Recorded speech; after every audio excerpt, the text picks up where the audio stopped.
All right, folks, Severe Weather Center 13 is tracking a heat wave here in the Mid-South. How long will it stick around and how hot we can actually expect it to get? Also, remembering one-year-old Cornwally as he's laid to rest. This morning, we're taking you to his funeral in Polk, Mississippi. A domestic incident turns deadly in DeSoto County, the latest in the case, and resources to help people escape domestic violence. Fox 13's Good Morning Memphis Sunday edition starts right now. Good morning, Memphis. I'm Jeremy Pierre. It is 7 o'clock on the dot Sunday morning, June 28th. Let's take you outside right now. This is a live look through Skyview 13 overlooking the University of Memphis. Go Tigers. The sun is out, and boy, will you feel it today. Let's turn it over right now to Fox 13 meteorologist Wendy Nation. She is color coordinating. You got to coordinate. I suppose so. Didn't plan on that and certainly did not order up this heat. So before you start throwing tomatoes at me and you see me out in public, heat advisory into full effect beginning around 11 o'clock today, lasting through 11 o'clock tomorrow for real feel afternoon temperatures exceeding 108 degrees. And then it picks up from there on Monday at 11 o'clock, persisting through 8 o'clock on Thursday with real feel readings up to 100 degrees and 110 degrees or greater. Afternoon temperatures just scorching, sizzling under this dome of high pressure that will persist with us. And in fact, we're not tracking substantial rain chances. They might pop up in the heat of the day, but they're going to be very isolated by midweek. This is the big weather story. We're dialing up that heat. Advisories and watches in effect, hot and humid with low rain chances, and then real feel readings in the heat peak heating hours of the day in the afternoon, like today when we warm into the mid-90s, that will actually feel more, instead like 94, it'll feel more like 104 or 105. And that heat continues to build, especially on Tuesday, Wednesday, Thursday, and even into Friday. This is the 4th of July week. So we're tracking the forecast as you head into Independence Day. We'll break that down hour by hour and community by community in your full weather forecast. All right, thank you so much, Wendy. 7:02 is the time. In our continuing coverage, protests and boycott calls tied to the shooting death of Cornwally, that one-year-old, put on hold yesterday as a family and a community came together to do something no one should ever have to do: lay a one-year-old to rest. The toddler shot and killed by a Senatobia police officer nearly 2 weeks ago during a response to a shoplifting call involving Baby Cohen's family. Again, Fox 13, we have repeatedly asked for body cam, dash cam, and even the security footage from the Walmart. But none of those things have been released as of yet. Fox 13's Martin Staunton, he's been boots on the ground since the tragic shooting happened.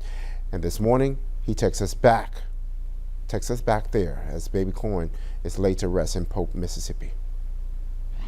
There were hundreds of cars, trucks, even motorcycles packing this parking lot for a life that lasted just over a year. Inside the Hosanna Family Worship Center here in Polk, Mississippi, a community grieving together, and there was a feeling that couldn't be ignored. A tiny casket in front of the sanctuary, a shocking sunset to a life in its dawn.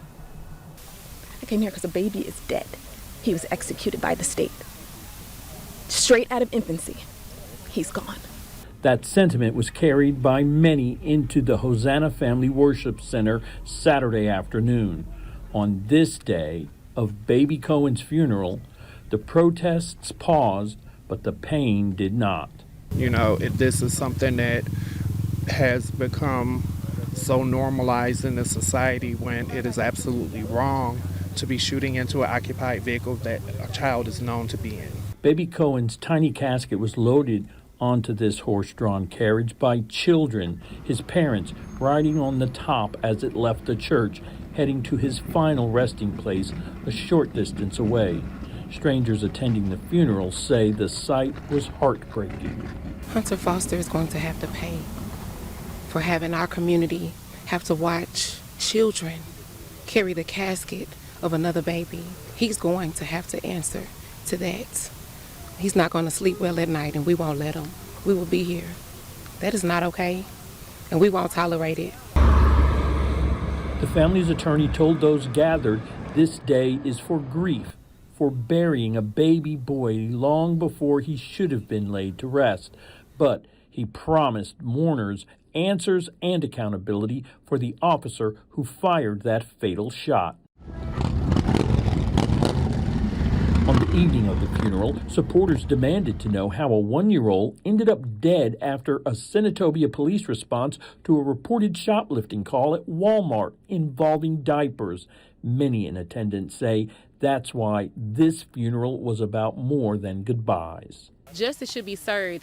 If the wrongdoing is done, the way it happened, it should have never happened. I don't care if it was shoplifting, it should have not happened. And we got to support each other, and if we don't come together, nothing's going to change. Organizers had planned to end this day with a vigil, but say it was canceled last minute by city leaders in Sardis, ending a celebration of life not fully lived and a final tribute on this day unrealized. I think it's heartbreaking because at the end of the day, it's about a baby. A baby lost his life.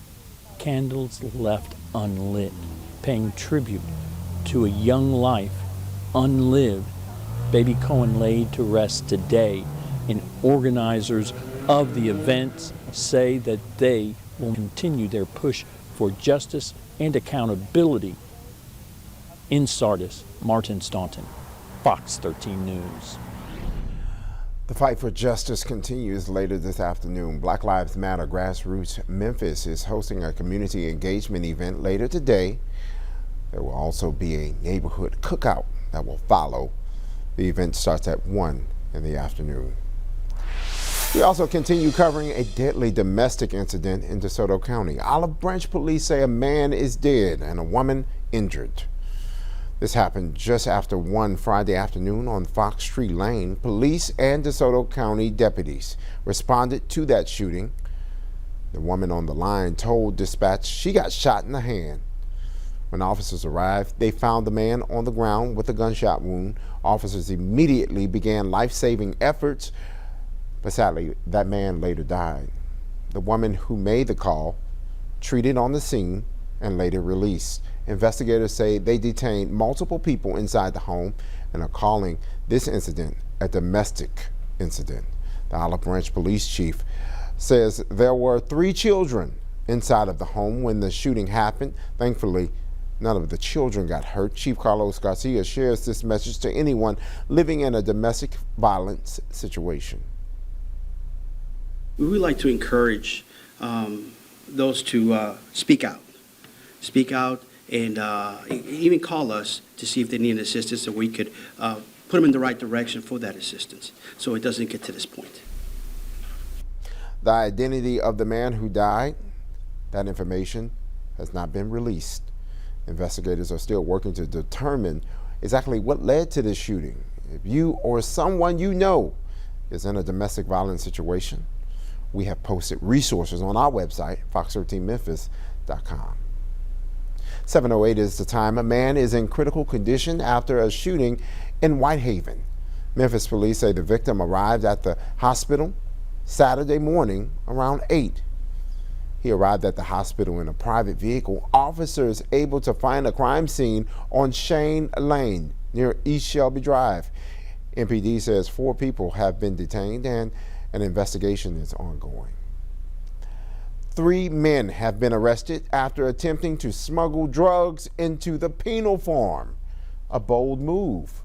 The Shelby County Sheriff's Office says detectives conducting a surveillance operation Monday when they saw Carlos Wilkins and Ladarius Mum get out of a car on Sycamore View and just walk towards the prison. One man cut into the prison fence and stepped through while the other handed him bags of contraband. That's when detectives moved in on the suspects, arresting them. Deputies recovered 40 bags of drugs, a cell phone, cigarettes, and other items. The driver, later identified as Jamie Russin, also arrested. All 3 men have been charged with burglary for breaking into the penal form, cutting a hole into the fence, possession of drugs, conspiracy, and more. Happening today, Memphis Library employees will be holding a rally to kick off their campaign for civil service protections. They say the effort is aimed at building community support and mobilizing voters ahead of the November elections. Right now, library workers are classified as appointed employees, meaning the mayor can hire or remove them at will, but voters will have the opportunity to change that and make them civil workers instead. Civil workers cannot be fired at will. They need actual cause to be removed. The rally starts at 2 on B.B. King Boulevard. All right, stay with us, because up next, we tell you about the World Series that's wrapping up in South Haven. Hear the advice from one former player in that Dizzy Dean series to young baseball and softball players, plus remembering a Memphis radio icon, RJ Groove. Yeah, how his family wants the world to remember him. We'll tell you about it next. 7:11 is the time. We'll be right back. On Fox 13's Good Morning Memphis, we focus on what matters most. Local news and the latest breaking news that affects you. Local team weather that helps you prepare for the day. Local traffic that's always on time. We're covering the stories that help keep your family safe. Getting you answers to the questions you care about most. As the #1 choice for local news, we promise to fight for you. Fox 13's Good Morning Memphis is local coverage you can count on. This is Fox 13 News, the most watched news in the Mid-South. All right, so for decades, many Memphians woke up to the voice of Ralph S. Johnson Jr., better known as RJ Groove, on the radio. But his family says the kindness listeners heard on the air was the same compassion he showed every day off the air, whether he was mentoring others, serving his community, or helping people in need. Fox 13's Rosalind Freeman shares how those closest to him hope his legacy lives on. Like so many Memphians, I grew up hearing RJ Groove's voice on the radio. That's how I knew him. But during the winter storm of 2024, I saw a different side of RJ Groove. While many restaurants were forced to close because of the weather, he was outside serving meals to the community. Today, his family told me that wasn't an exception.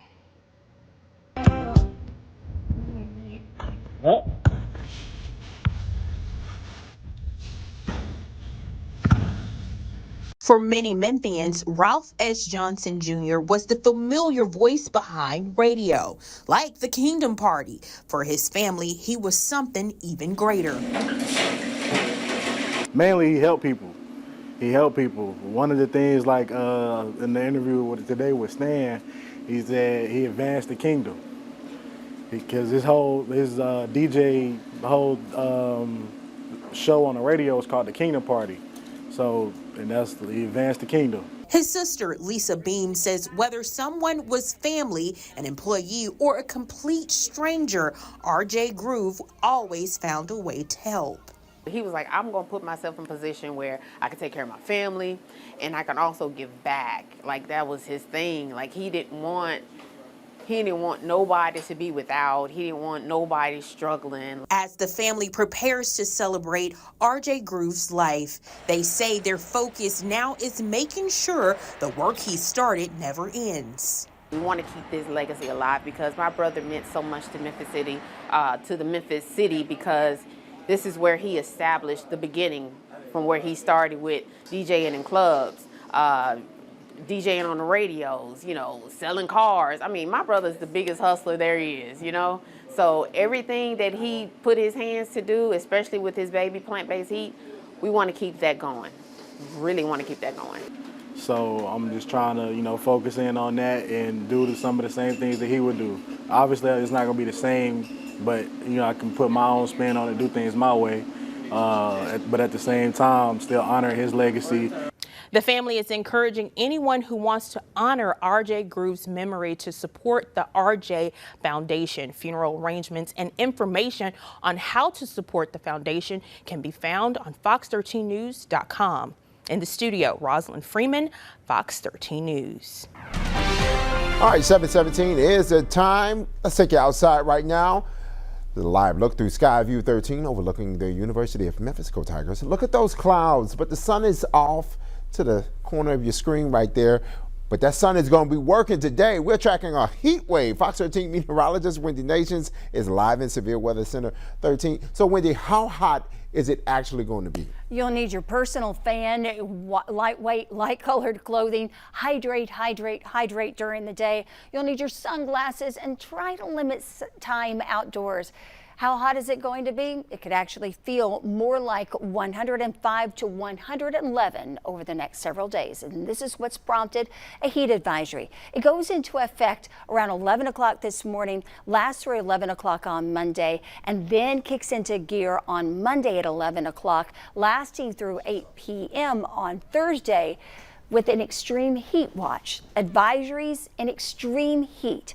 That's going to be the big weather story. And over the next several days, it is the prolonged period of extra hot heat that's really going to play a big factor on your comfort and, of course, the AC units. It's currently 78 degrees at Memphis International Airport, 74. That's the cool spot in Bolivar. And this is the coolest time of the day because later this afternoon, temperatures will warm under this dome of high pressure system. It is going to circulate winds out of the southwest today, and we won't find any rainfall. In fact, as that front continues to move off to the east, we lose our rain chances. This descending air mass will almost act like a greenhouse. It'll trap all of the surface air at the temperatures in the afternoon, and as we skyrocket into the 90s and above, in some locations by Tuesday, we'll be flirting with 100 degrees. It'll feel a lot hotter than that, as our temperatures will be about 8 degrees above seasonal, and we'll have plenty of moisture in the atmosphere with high dew points and high humidity. Factoring those two together, 85 right at lunchtime could actually feel like 95. Afternoon high temperatures in the low to mid 90s could feel like the triple digits.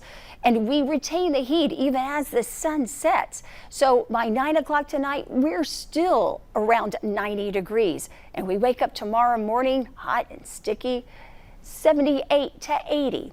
Then we warm and we won't stop. Tomorrow's afternoon high temperature in the mid to upper 90s, and by Tuesday we're 98, and I'm conservative with that. Some communities will hit the first 100-degree reading of our summer season. And this is the reason why those heat advisories and extreme heat watches are in effect.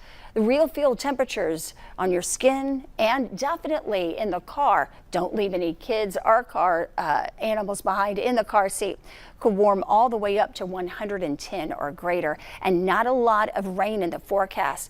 Only those typical heat of the day showers and thunderstorms that might just pop up and might die down. Most of us will stay dry over the next week ahead. Now, it is a holiday week, and as we head into the weekend, your temperatures don't cool off much at all. Just a few extra clouds, as your firecracker forecast on Independence Day will have real-time readings around 107, with some of those scattered showers, less than 20% chance. Your safety is our primary concern, and we'll be watching the weather to keep you advised. Back with more here on Fox 13 after the break. All right, 7:24 is the time. Happening now, hundreds of young baseball and softball players, along with their families, are in South Haven for the Dizzy Ding World Series. Families from Tennessee, Mississippi, Alabama, Georgia, and other surrounding states are descending on North Mississippi for the yearly tradition. Baseball is happening at Snowden Grove Park and softball happening at Greenbrook Park. We spoke with a volunteer and former player who has some advice for those young players. Keep working hard, just keep conditioning, keep training, and, better luck next time. You win some, you lose some. All right, so the tournament started Friday and will run through Monday, tomorrow. All right, this is an interesting story right here. In court before they start their new appointments. That's the case of the members of the new MSES Oversight Board, why they have been added to a federal lawsuit. We'll have that for you up next. Fox 13's Good Morning Memphis, back live right after this. 7:25 is the time. This is a blue-collar town with real people with real problems, and they're looking for answers. And I'm kind of that way too. It might seem bold, it might seem aggressive, it might seem tough, but you gotta want to be the person who's willing to hold somebody accountable, making sure that hardworking people have access to power, access to leadership. That's an important role that we have. When you knock on that door and say, look, we need to ask you about this, there's no greater feeling.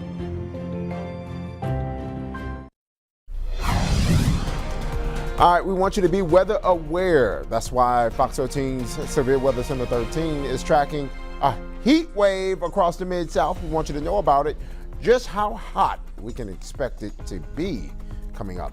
Also, that MSES Oversight Board is heading to court before even starting their appointments, their new appointments, what this means for the district's future. And a Haywood County deputy charged with raping a woman during a traffic stop? What Fox 13 investigates uncovered in his file spanning several police departments. Fox 13's Good Morning Memphis Sunday edition continues on right now. Good morning, Memphis. I'm Jeremy Pierre. It is 7:29, almost 7:30, Sunday morning, June 28th. Thank you so much for sticking with us and deciding to begin your Sunday morning with Fox 13's Good Morning Memphis. Yeah, this is a live look through Skyview 13 overlooking the University of Memphis. Go Tigers. As I said before, we are tracking a heat wave here in the Mid-South. Fox 13 meteorologist Wendy Nations is live in Severe Weather Center 13, breaking it all down for us. Oh, this late June heat wave is going to unfold and persist throughout next week. And yes, I know it's summertime and we're used to the heat, but it is the longevity of this heat wave that is going to be dangerous. It kicks into gear around 11 o'clock this morning and persists through Monday. And then from there we pick up 11 o'clock on Monday through 8 p.m. on Thursday. Heat advisories and an extreme heat watch. Why? Because afternoon temperatures will feel more like 105 to over 110. Right now it's 78 degrees. It's the best time for you to get outside and stretch your legs, maybe walk the dogs. The winds are light and out the south around 8 miles per hour. But by this afternoon, under full sunshine, we won't be tracking rain chances. That moves off to the east. High pressure, that dome is going to build over us and stay with us for the next several days to come. So you'll watch your temperatures like what we're waking up to right now in the mid to upper 70s, quickly heat to around 90 degrees by lunchtime, 94 by the afternoon, but feeling more like the triple digits starting today. It'll feel like 101 in Dyersburg to 106 degrees in Memphis and 104 in Tunica, Mississippi. That's the big weather story. We're dialing up the heat, tracking hot temperatures and humidity values with low rain chances over the next several days. More on this coming up in your full weather forecast. All right, thank you so much, Wendy. 7:31 is the time. The new oversight board for Memphis Shelby County Schools is getting dragged into court already before they even officially start. The term for the 9-member board starts July 1st, but ahead of the weekend, the board added to a federal lawsuit over their appointment. Fox 13's Rosalind Freeman explains what the oversight board is doing about it. I think that, we started talking about this a little bit. I think that David Mansouri, sort of noted what we all know, that, legal counsel was probably, it was a critical thing to jump right on. And I know that the Attorney General is defending the lawsuit, but we have, legal issues that are here and we're going to have to continue to work through. So I would like to recommend or discuss, to make this process transparent, so people know that we're not just sort of pulling things out of our hat. Maybe if we reach out, if board members have recommendations around counsel, maybe we reach out to those counsel and just ask them to, within 5 days, provide us a one-pager on their background and their experience with education law or just law in general, and then provide us the rates and then maybe we come back this time next week, and from that list of people who are interested, just make a decision, because I mean we can't. This is so critical. The MSCS Oversight Board preparing for a legal fight. Today, they unanimously approved a process to hire outside legal counsel. Board members will submit recommended law firms by Monday. Those firms will then have a week to submit their qualifications before making a selection July 7th. The lawsuit they're named in asks a federal judge to block Tennessee's oversight board from interfering with the elected school board's operation. State lawmakers gave the oversight board authority to reject contracts and even fire employees in an attempt to improve the district. As the Board of Managers look for an attorney to represent them, former Superintendent Dorsey Hobson, who is also a lawyer, recommending finding a law firm with a range of experience. So I think just a broad experience in general, familiarity with Tennessee, and some experience of representing school districts, I think would be what I would be looking for, I think, as an individual board member. Unless a federal judge grants the requested injunction, the Board of Managers is still expected to begin its work on July 1st while the legal challenge continues. For now, in Memphis, Rosalind Freeman, Fox 13 News. Meanwhile, there's a new twist in the legal fight over the state's takeover of Memphis Shelby County schools. In an updated lawsuit filed last week, Shelby County leaders say new TCAP scores show the district is making progress. Therefore, a state takeover isn't justified. They also claim the new oversight board was still working through basic questions about how it would work or operate just days before it's set to take control. The amended complaint builds on a lawsuit filed last week by Shelby County, MSCS, and school board members, arguing the new law takes power away from locally elected leaders. 7:35 is the time. A University of Memphis football player is behind bars. He got arrested for bringing a gun on campus, and now he's off the team. Defensive lineman Chris Stokes is charged with carrying a weapon on school property. Campus police say they pulled him over for speeding on Goodlet and found that gun in his backpack. Stokes transferred to the Memphis football program in the offseason. He played at Southern Miss last year and moved over with new Tigers head coach Charles Huff. A former West Tennessee deputy is charged with raping a woman during a traffic stop. Fox 13 Investigates is uncovering information about Marvin Norfolk's past, including hopping through multiple police departments. Well, Fox 13 investigative reporter Kayla Solomon shows us what she uncovered in his files. More than 200 pages outline a majority of the work history for Marvin Norfolk Sr. It shows this past fall, a state investigator submitted him to a national decertification database, flagging him for other potential employers. I found out he's worked for at least 6 different departments dating back to 1990, 4 of them within the last 16 years. Norfolk's law enforcement history starts in 1990 when he worked as a police officer with the Ripley Police Department, his hometown. He stayed there until 1998, which is when he then became a Tennessee Highway Patrol trooper. THP terminated Norfolk in 2010 after he was indicted by a Tipton County grand jury for child abuse. But in 2011, a jury found him not guilty and the case was expunged. Around that same time, the documents show THP submitted Norfolk for decertification from the state's Peace Officers Standards and Training, or post-commission. But that decertification status was suspended, and once Norfolk was acquitted, the post-commission dismissed any disciplinary action. From there, Norfolk went to work for Covington Police, Atoka Police, the Lauderdale County Sheriff's Office, and the Haywood County Sheriff's Office. Records show he was hired by Haywood in 2023 and resigned last year during an internal investigation. The Tennessee Bureau of Investigation released this week Norfolk was indicted on charges of rape, attempted rape, official misconduct, and tampering with evidence. Special agents say he sexually assaulted a woman during a traffic stop last August as a Haywood County deputy. Norfolk is out of custody on a $250,000 bond. He's due for arraignment on Monday. Kayla Solomon, Fox 13 Investigates. Well, on a lighter note, check this out. Look at these little people. Yeah, keeping youth in the Mid-South healthy is what members of the outstanding Sigma Lambda Lambda chapter of Omega Psi Phi Fraternity Incorporated spent Friday doing in Hickory Hill. The Healthy Kids Clinic offered opportunities for children to have some safe fun indoors too, out of the heat. Mental and behavioral specialists also participated to show the youth how to handle negative energy and channel it into something positive. The men of the fraternity, the men of the chapter, wanted to not only teach these young people the importance of a healthy lifestyle, but also show them. Root to the cues. All right, 7:38 is the time.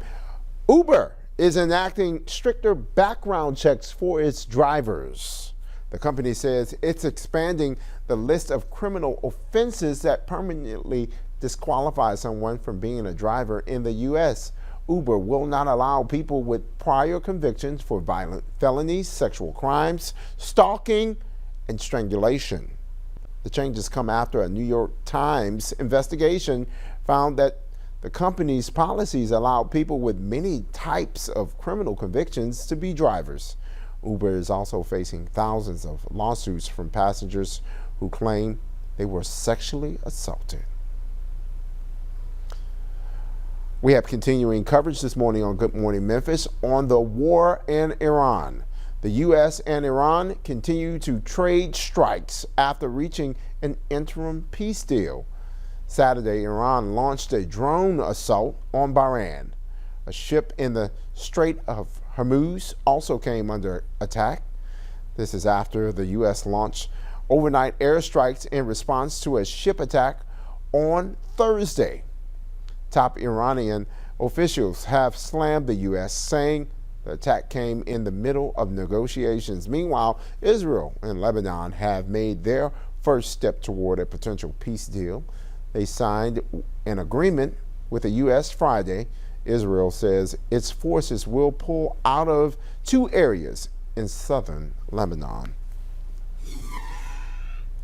Well, gas prices are dropping ahead of the July 4th holiday, as holiday travel records are expected to be set. As of Saturday, the national average for a gallon of regular gas, $3.88. Prices have dropped 58 cents in the last month, but they're still higher than a year ago. Oil prices are also dropping as more tankers start to travel through the Strait of Hormuz. AAA says more than 72 million Americans are expected to travel 50 miles or more between now and July 5th. I'm one of them, setting a new record. And most travelers are expected to drive, like me. All right, 7:41 is the time. Stay with us on Fox 13's Good Morning Memphis Sunday edition. Later on here on the show, we will look back on the memories and legacy of Good Morning Memphis Weekend Edition. You don't want to miss that, so stay with us. 7:41 is the time. For 250 years, America has been shaped by bold voices and unforgettable moments. And Memphis wasn't just a part of that history, it helped shape it. From the soul of our music to the flavors that we feed the nation. From the fight for civil rights to the medical innovation that's saving lives. Join us next week on Good Morning Memphis as we look at how Memphis has helped shape America's history.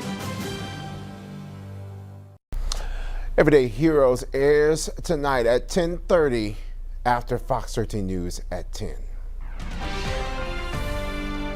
Well, let me tell you about it. Whew, Lord.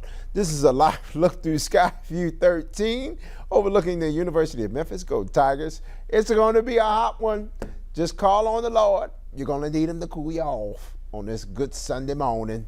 Fox 13 meteorologist Windy Nations is live in Severe Weather Center 13. Oh, JP, yep, he's going to be your hope. That and a trusty AC repairman, that's for sure. Make sure that you have all of your air conditioning serviced and that you know folks that you can call on should your AC go out.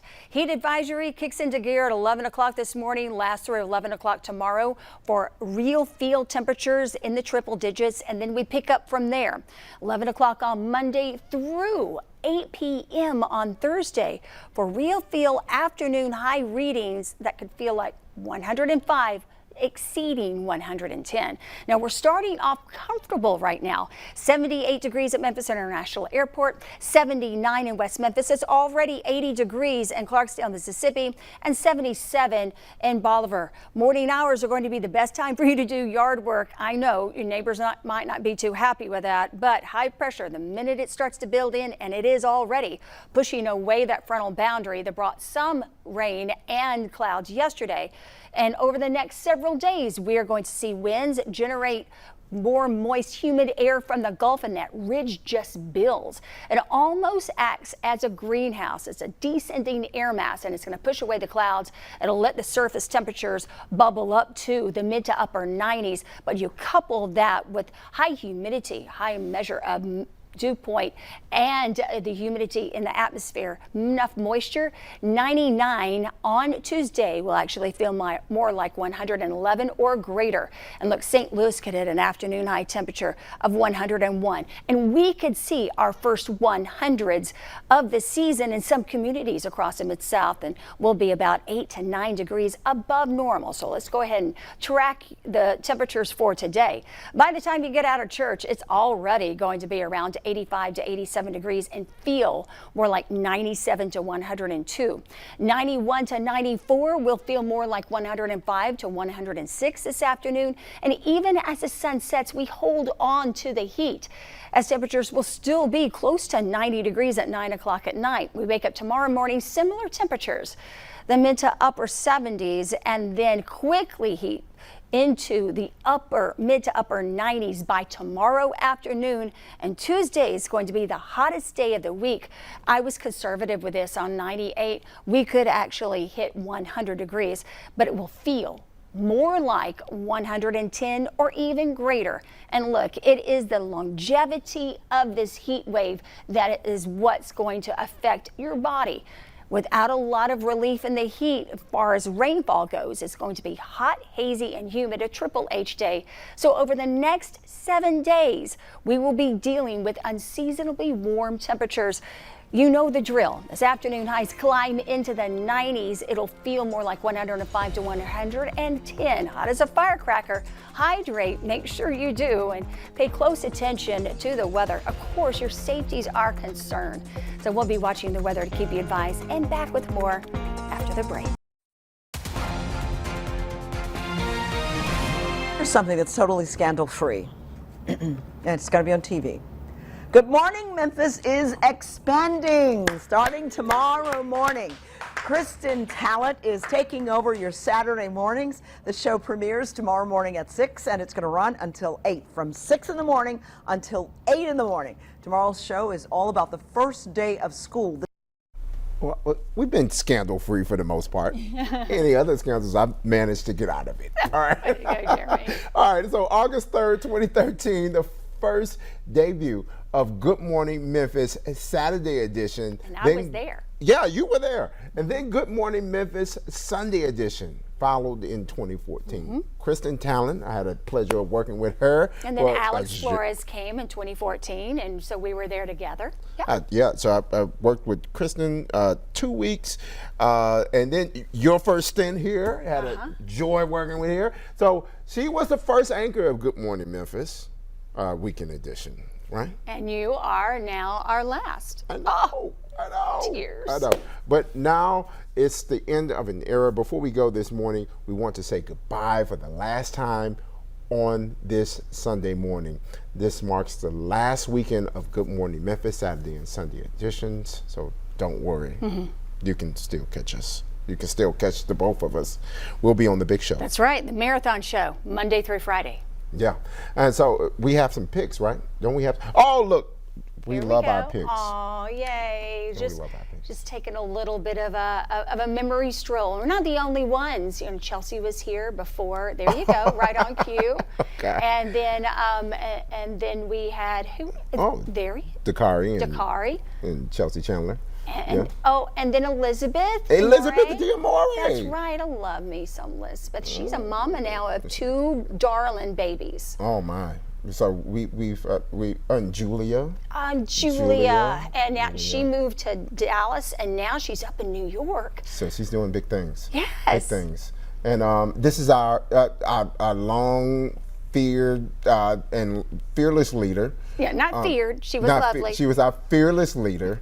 Dacia Deer, she moved on, just left us. And we have one, and Jarita Patterson. And Jarita, love me She some. was the weekend. The other JP. I've had the pleasure of working with both JPs. Oh. And you know what? And it's not just that, it's a team of folks. So it's our production, staff and the directors and the producers and those that write the show, and then the camera operators and the push the buttons and directors. So we love everyone. Couldn't do it without you. Shout out to our producer, Alan Mason, for putting that together. All right, for the last time, stay